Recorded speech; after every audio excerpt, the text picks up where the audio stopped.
Hi, Lauren. It's so nice to finally meet you face to face. So nice to Um, meet you face to face. I'm so excited when we got to chat yesterday. yeah, and thanks for everyone who is on the line. This is going to be a really interesting and candid conversation that we'll have, and we'll chat for about 25 minutes and then go into a Q&A. Hopefully, I'm technically savvy enough to figure that out. But just in case I'm not, or it's not an inquisitive crowd, I have like a cajillion questions, so we're good.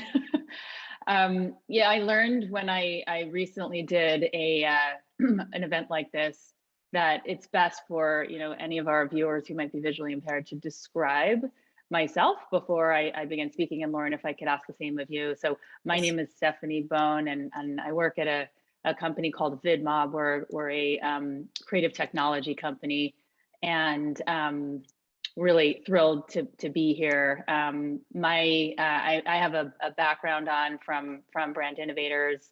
It's blue at the top. It says diversity, equity, and inclusion. I have brown hair. I'm a white woman, and I have a gray shirt on with a happy face because that's how I feel, and a gray sweater. Lauren, would you like to introduce yourself?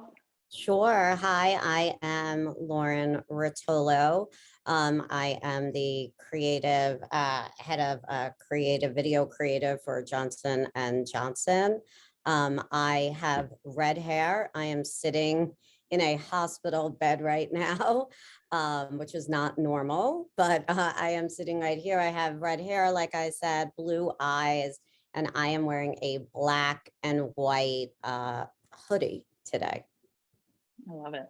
We're very Zip in up sync hoodie, with I our should call it. zip up hoodie. We're very in sync with our colors today. Yes. Um, so let me do a little bit of bragging on your behalf, Lauren, before we get going. Lauren, for those of you who you don't follow yet, you should. But she is the author of a book called Unstoppable in Stilettos. She's an innovative marketing leader, as she mentioned. She's at J&J right now. She's been there for about 7 years. Currently holding the role of director of creative production and partnerships. She's got a really cool career, having spent, I'm guessing, about a decade, if I add up all the years on LinkedIn, in entertainment, which More than that. Oh, that makes me really old. More than that. So she's been at the Jim Henson Company and TV Guide and Hearst. And then had a really interesting stint as the VP of Marketing and Publicity at a company called Dance On, and then is now at J&J. So she keeps very busy by day, but she's also moonlighting as an author and a TV and film producer and an inspirational speaker, and an activist and advocate for disabled people. And so it's just with great pleasure that we're here with Lauren today, and we're going to have a conversation about diversity, equity, and inclusion. It's funny, before we get started, Lauren and I had a chance to meet and have a proper conversation before, which is always nice before someone is interviewed. But I stalked her. I got her cell phone last night. I texted her and we had a little text chat. We realized we actually have quite a bit in common, in addition to like dozens of people, mutual connections on LinkedIn. We both spent about a decade in the entertainment industry. Amazingly, we grew up about 10 minutes from each other. I currently live in LA for the last 20 years, and Lauren is in New York, but we realized we are we're about the same age, and we grew up very close to each other, which is wild. And we share an obsession with Bagel Boss Bagels in Nassau County on Long Island. We both also understand what it means to live with a rare disease. Lauren lives this personally with a personal disability, which we'll talk about, McCune-Albright syndrome. Am I pronouncing that correctly? That is correct. Myself, I have a 7-year-old daughter who has a rare disease called Rett syndrome. And so we, and as a parent, all of her struggles feel like my own struggle. So certainly understand a lot of the experiences of, having health scares, of course, but also feeling underrepresented for me on my daughter's behalf. But, you, Lauren, you have this lived experience. And it's so powerful to be able to talk about this with an audience, presumably, of people who don't have that same experience. and you want to understand how that can be applied to making the world and the corporate America and our businesses and our marketing fairer and more representative and accurate and respectful. So that's what we'll get into today. So the first thing I wanted to ask, we covered sort of your biography, but if there's anything that you wanted to talk about, like your career path, would be really interesting just to get to know you a bit. How did you think about your career trajectory? And at J&J, what are some of the things that you do day to day? So my career trajectory really started when I was a teenager. I was very, what they would say, like precocious when it came to wanting to work. And I always knew that I wanted to be in entertainment and some kind of music or video or content, but I didn't really know what it was at that age. I just knew that I wanted to not be on stage, but to be backstage and to really put it all together. And so I was the first ever intern at the age of 16 at a local radio station called WDRE. You may remember it, Stephanie. It was like a local Long Island, New York, Long Island station. Yeah. And then I went to Hofstra University and worked for Z100. And if anybody knows where Hofstra is, it's in Long Island, and Z100 at that point was in New Jersey. And so I would drive 3 days a week, about an hour and a half each way to be an intern, not for free. Back then, everybody was a free intern. I know that times have changed today, but it was. And I just always knew that I wanted to create and just be part of some kind of entertainment. Like I said before, I didn't really know what that was. At first, I thought that maybe that was radio. But then that really spurred into more of PR and marketing and video. And I spent at TV Guide, really gave me the opportunity to see not only the behind the scenes of how television shows were made, but how the industry really worked. And I got to do, I'm a very big believer in trying and innovating and being the first at things. I am not scared of trying new things by any means. Just because it's true and tried doesn't mean that you need to use that all the time. Sometimes you need to think outside of the box and bring new things. And so we were really able to do that, put the first ever CD on the cover of a magazine, was able to sell 1 million copies in that week. And, it really was able to take what I learned at TV Guide and apply that then to Hearst Magazines, which was a much larger company, a much larger publishing company that had some of, and still has some of the largest magazines and brands in the world, such as Cosmopolitan, Marie Claire, Elle, Good Housekeeping, Esquire.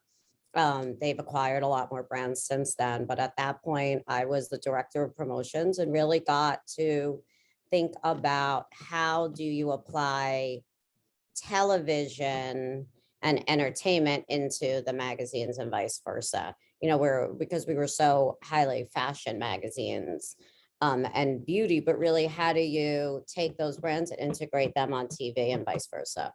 And so we were able to do that, worked on Project Runway, created shows for Marie Claire, and for Joanna Coles, and did a lot of stuff for Good Housekeeping. And, I really got an incredible opportunity to really do a lot of charitable give back at 17 magazine. It was so wonderful to work with children and with, not children, they were teens, I should say, not children.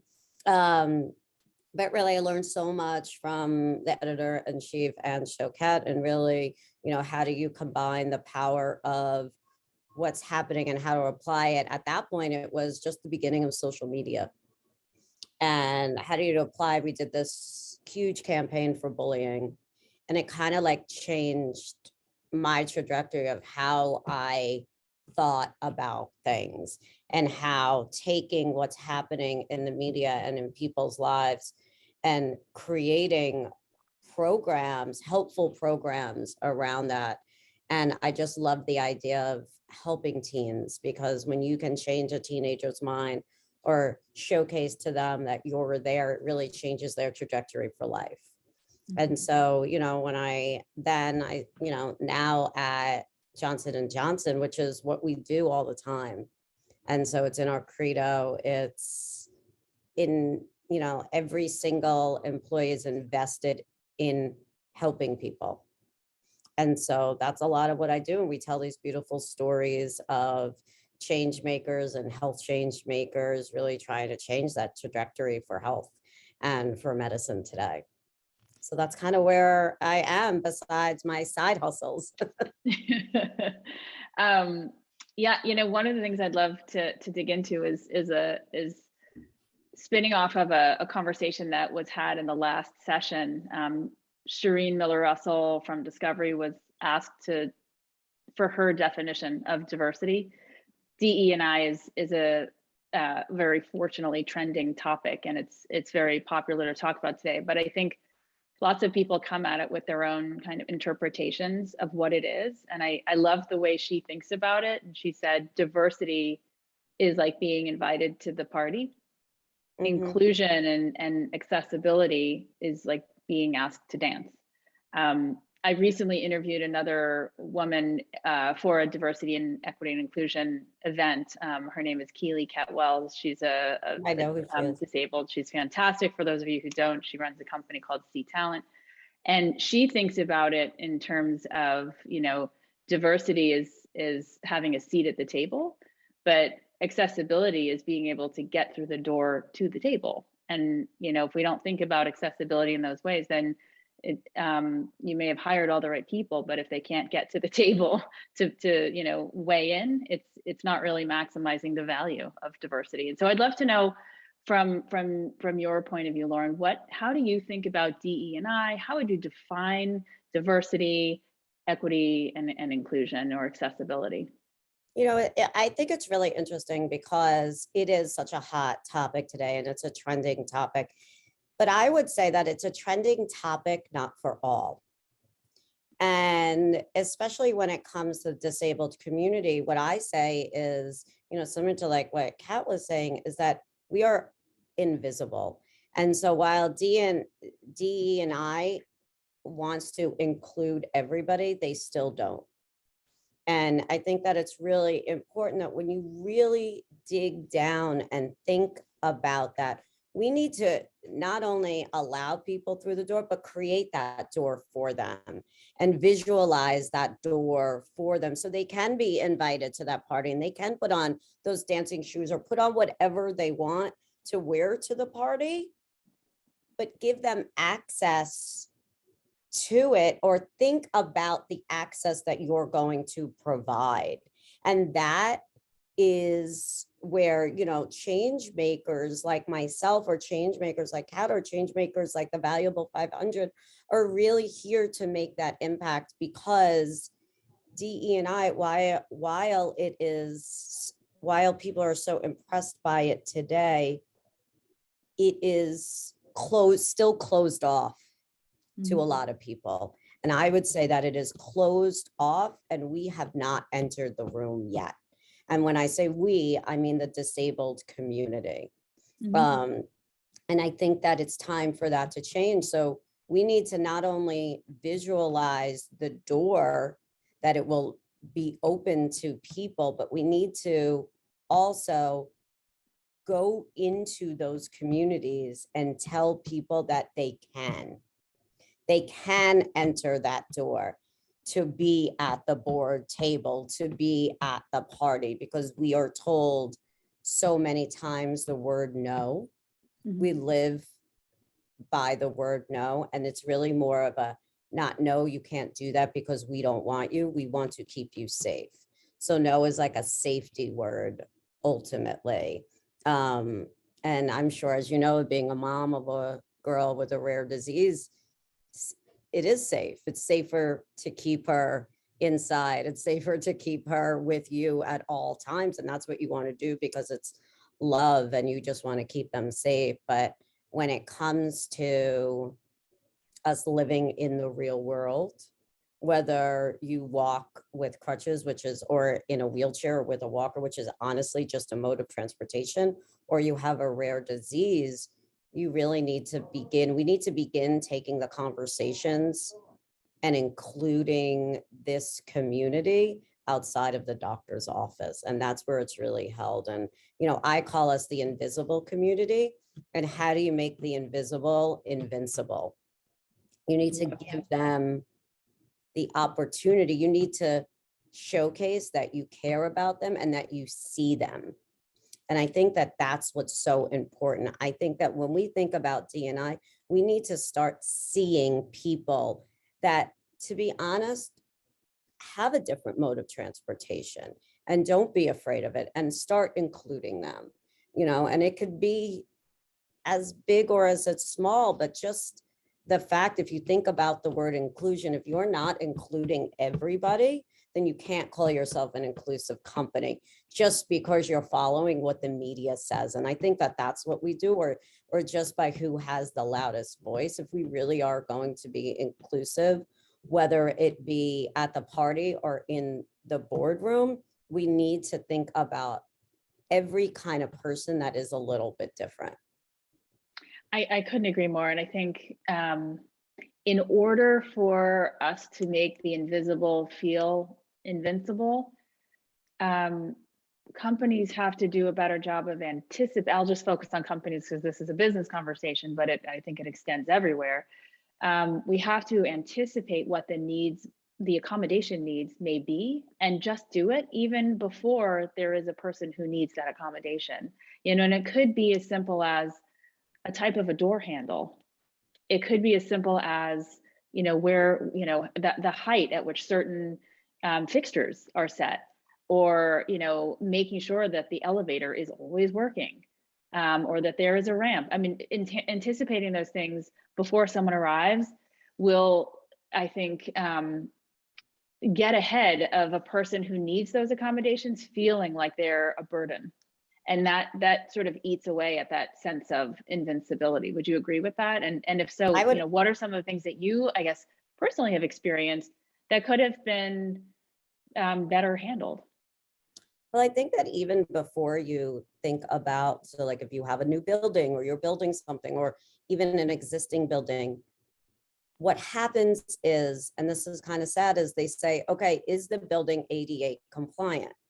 And the building may very well be ADA compliant, but the buck stops there. Mm-hmm. They don't think about the actual person that would use that ramp, that would open that door, that is going to be in the elevator, that needs to go to the cafeteria. They do it because they won't get their permits, or they do it because they want to say that they are an ADA compliant building. Well, buildings are not people. And so, because we're not brick and mortar and all of these things, we are actual people with feelings, with thoughts, with, just the same brain power as everybody else. We need to think about, to meet people where they are first. I want people to say, okay, now I have that building and I have that accessible door. Now, how do I get those people inside that building? Because it's not just good enough to have a door where somebody could just push a button and it opens, because then what happens? Everybody uses that door, but it wasn't made for everybody, right? And so you have to meet them where they are, whether they be in school, whether they be in various different community outreaches. The same how when really DNA started with, the Black and Latin communities, and then the LGBTQI communities, is you went out and you sought out those people and you did campaigns, especially hiring campaigns for that. No one is currently doing outreaches for this community. If somebody happens to apply and they are the right candidate, then great. But no one is actively seeking it out, which is really sad. And therefore, you can't really say that you're an inclusive company just because you have, an ADA compliant bathroom or a lunch table or, whatever it may be. I want to see people like me on the walls. Yeah, like, if there are, I'm sure many people on this call have open positions and they're trying to fill them. Yep. And I think there may be some eye opening that we could do if you could share some advice on a good way to reach out to the disabled community, since that's specifically what we're talking about in this conversation, to make those opportunities be known and available. How can this group of people be more proactive about that? I think that, similar, there's such discrimination in the workplace, and because there is, I think that you need to go out and you need to seek. So you need to go to those colleges, just like you would do any place else, but it needs to be part of your plan. If it's so you need to say, okay, this year a lot of people during the pandemic and with Black Lives Matter, they made statements and they said, we're going to hire 10% more, we're going to hire 15% more, whatever it may be. They need to make those same statements within this community as well. And to say, yes, we are going to bring you to the table. We are going to seek you out. So whether it be, the government now, under Biden has created, disability in the workplace, all about equal access. There are so many groups, they could easily go to the ADA, right? And even though the ADA says that it prohibits employers from discriminating against employees or applicants, the problem is that they don't think about it. It's not top of mind. And so if it's not going to be top of mind, you're never really going to do that. So I would say is to go to your college campuses, go to disability schools. There is almost in every single district or in every single, large city, that there are schools that accommodate the disabled. There are schools and there are, places where you can seek this community out. We are the highest unemployed community. I think it's something like 17% of people who are disabled are unemployed. Or actually they are employed. So if you think about that, that's a huge statistic. But the idea that when you hire a person that is disabled, they will value that more than any other employee, because what they will say is, you saw me, you heard me, now you're employing me. And that is such a huge change in their life, and they will always respect that. They will always want to give you the productivity that they know that you deserve, because you believed in them. And so there's statistics that productivity is actually higher from a disabled person than a non-disabled person. And it is because the belief in who you are and that you actually said yes to them versus no. So I think this is a really interesting time to pivot and talk about a sense of sort of vulnerability, owning your story, and living out loud and proud. And I think you deserve an immense amount of credit. I look at all the things that the content that you create and the platform that you've built on LinkedIn, which I think could be a really scary place for some people who have very personal challenges, whether they be disabilities or other things in life, to be honest about. And so what I often see is that, I'm guilty of it myself.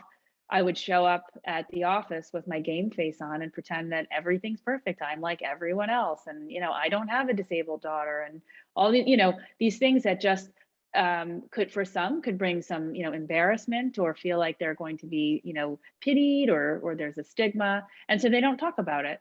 And Right. so there's so much actually invisible diversity that we don't even know about, because people aren't sharing their stories. There's a woman that I've worked with in the past, for 6+ months we worked together, and there were some, I could tell there were some boundaries that she was setting in her life, and I wanted to be respectful. And it took her half a year to tell me she had MS. And I was so honored and grateful for knowing that.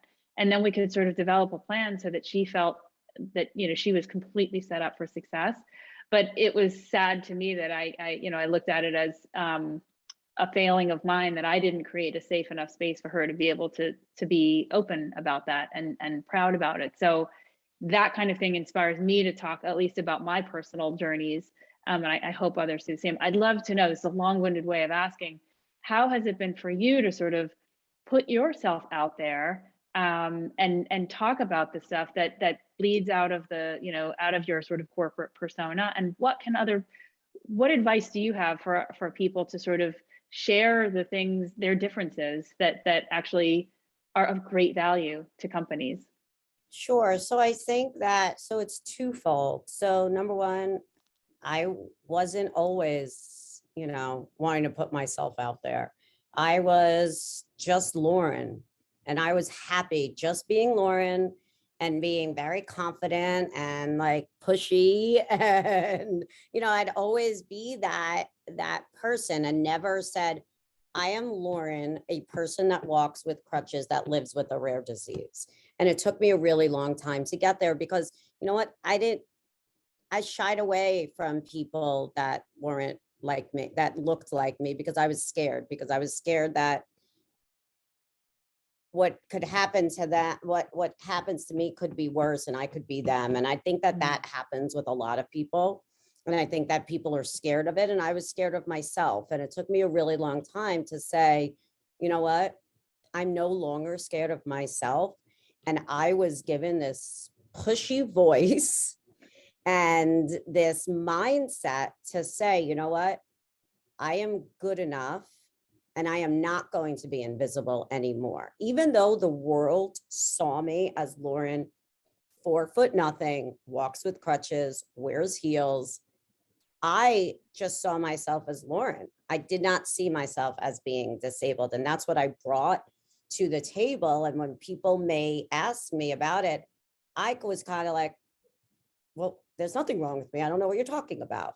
Now I have a different mindset. And ever since I wrote my book, because I'm proud of it, I am proud to use my voice. And so, for example, at Johnson & Johnson, when I first got there, I started looking for people like me, and I didn't see anybody.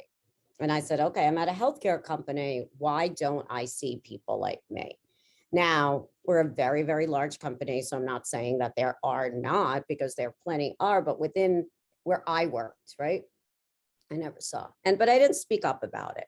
Then all of a sudden, I just said, I need to, if I want to be seen and I want others to show that people like me can be seen in a workplace, and if you can't be seen at a healthcare company, the largest and most diverse healthcare company, where could you be seen, or how could you really bring your voice to the table? So I said to employee communications, or I said to HR, I want to see more people like me in the workplace. How can I help you establish that? And like one of the first places was, well, we're doing an employee shoot, or we're doing an employee video. Would you be in it?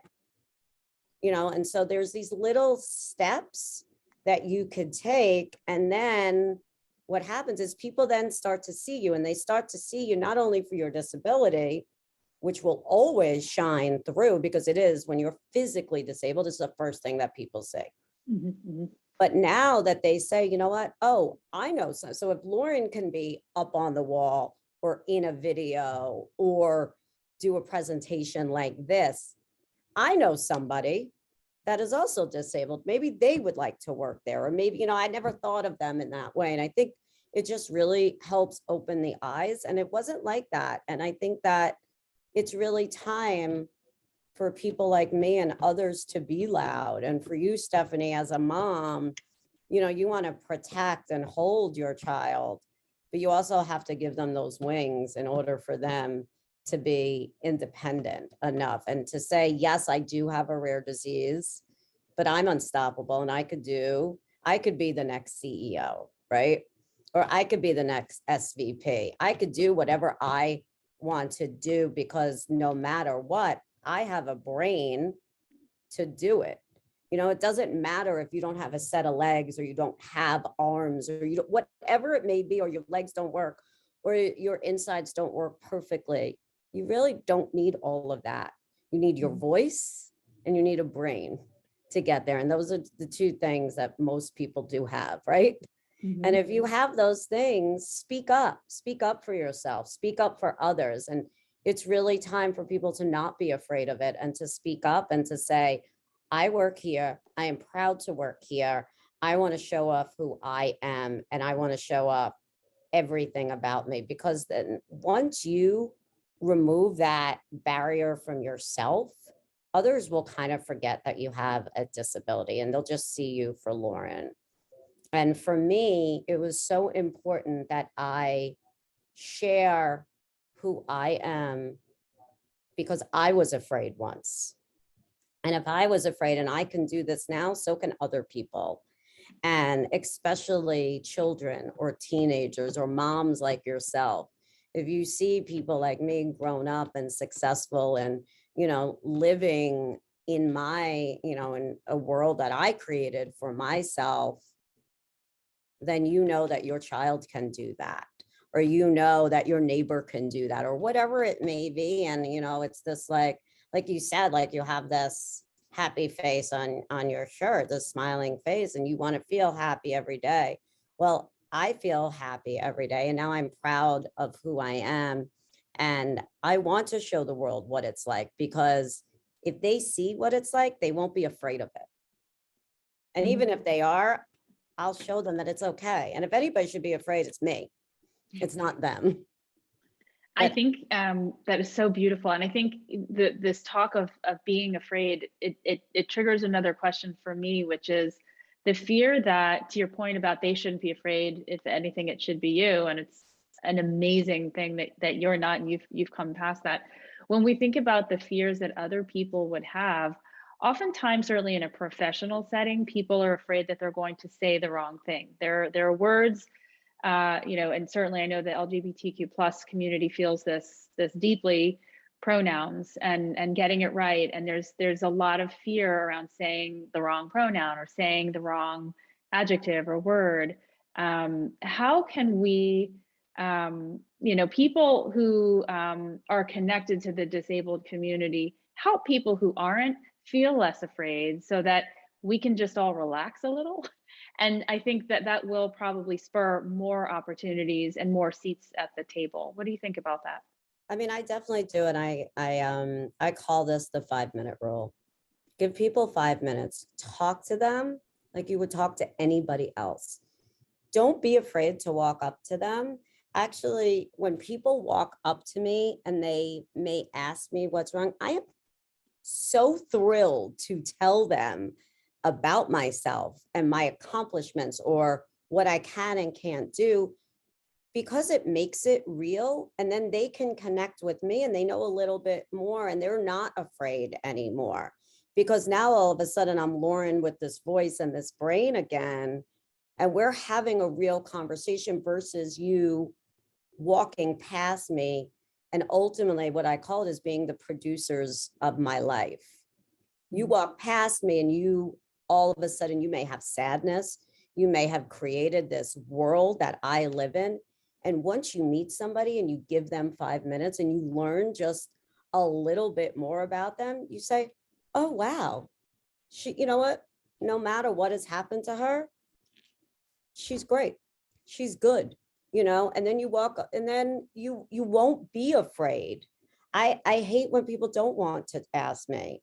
I have had friends that have never asked me what's wrong and they just go with it. And I will actively now just say, do you want to know why I walk with crutches? Has it ever come to your head? And they're like, yeah, when I first met you, but then it kind of went away. So I never thought to ask. And I will say, did you never think to ask because you were afraid? They will say, yes, because I don't know what to say. And I love you, or I, have grown such a fondness of whatever they say, but I'm what if I said it wrong? And what if you were offended? I'm more offended when you don't say something and less offended when you ask, because I know that you're curious and I know that you want to be educated. And when people want to be educated, they're learning, and then they can educate somebody else. And then it becomes this like water cooler conversation, right? And say, I met this wonderful woman. I met this wonderful man. I met this inspiring child. And then it kind of makes it okay. And if I don't like something, I will tell you, and then you'll know for the next time. But don't just, people assume today. They assume what life is like. They assume that we can't. And when you turn can't on, upside down, and you turn the word no, I'm on all the time. I am doing and creating, and I want to be present there. And once people stop being afraid, it really does go away. Your disability goes away from their lives, because it doesn't define you. It shows who you are initially, but it doesn't define who you are as a human. I think that's beautiful. And for everyone on the call, oftentimes in these types of conversations, audiences are left with, but what can I do? How can I help? And I think Lauren's given us some really, really practical and easy things that we can do to help move this change forward. Number one, anticipating needs before there needs to be accommodations, and not just thinking about what the building looks like, but actively also looking at recruiting opportunities and reaching out to proactively reaching out to colleges and universities and finding people who don't have easy access to the opportunities, but that are qualified, and giving them a chance. And also, being vulnerable yourself and letting yourself sort of say the wrong thing, but own it. It's okay. And it's also okay to say, I don't know the right thing to say. I don't want to offend you. Is it okay if I use this word? And that really disarms the conversation. And I think, Lauren, you said it beautifully. If someone says something you don't like, you're very capable of telling them, and then they'll know for next time. So it's better to say something, to acknowledge it, to ask, to show curiosity in a respectful way, than to not. I could go on and on. I have questions, but I want to encourage everyone in the audience to add questions too to the Q&A. Just one of the last things I do want to say before we start taking questions is also, there's so many incredible marketers on here. It's not just good enough for us to be hired, but you have to think about including us in the campaigns itself, or think about the language too, of the way that you're presenting your company, or presenting a new project, or presenting a new video. Don't just bucket us, for so many years, especially on TV and in film, they would put either a very short person on, and they would be the representative, or they would put somebody with Down syndrome, and that would be a representative. But they would say, yes, we do include. Well, you're not including every kind, and then you're assuming that everybody looks like this, or everybody has this kind of disease or virus or whatever it may be. And that, it's all about representation, and it's representation of all kinds of people. And so really think about that the next time you're producing a video, or the next time you're putting out a new ad campaign, or the language that you're setting forth in your company's mission too. You can't really be inclusive and diverse if you're not including this community. And, because every single person in their life will feel disabled. You will break an ankle, you won't have use of something. And that use, you will lose that, and you will feel disabled. And then you will understand, even if it's for an hour or 4 weeks, what that is like. I think that's a great point. It's so important to remember that, you may not have those needs now, but you may in the future, or someone you love may. And so really, making the world ready for that is so important. And thank you for bringing up the point about representation. And if I could just add a finer point, I've heard you speak about this, and others, that it's not just putting them up on the screen, but making sure that you're not making them a pity case. You know, put them up on the screen in the same tone and voice as you would an able-bodied person. It's so important to not reinforce the stigma. These are people that deserve the same amount of respect, and they need to be shown in a strong, powerful, invincible way, just like able-bodied people do. I would love to invite some questions into the Q&A if you guys have any. I also, for those of you who are on the call, we mentioned C Talent. I am not affiliated with them. I can get no kickback, but I'd love to just add the link. I'll put it up here in the chat. They offer, there are many companies that do this, but they offer consultation on creative, on how to respectfully and accurately and effectively represent people with disabilities on screen. So I don't know if there's questions, and also if we don't get to them, we're happy to I'm sure Lauren would be happy to answer them, and through Brand Innovators, we can provide those responses. But while we're waiting, you mentioned this photo, Lauren, at J&J, and I saw this on your Instagram feed. I'd love to know the story behind it. There's a photo of you, and behind you there is a wall with a life-size print of you. I want to know, what was that? How did that come to be? And yeah, just tell us the backstory. Well, like I said, I started to become a lot more vocal when I saw when they were doing employee shoots, and I didn't see anybody that looked like me. And so I made it very vocal and just said, if you're doing another employee shoot, please include somebody like me. I said, and if you can't find anybody, I'm up for the task. So it was actually during the pandemic, and J&J was, you know, trying to be ahead of the curve and say, okay, we'll be back to the office soon. We want to see what people, we want to do a welcome back to the office. And so they blew up pictures of people. And so they sent a photographer to employees' homes, and I was one of them. And then, you know, you didn't know if you were going to be chosen. And at that point, you didn't know that your photo was going to be so life-size. It was like a billboard.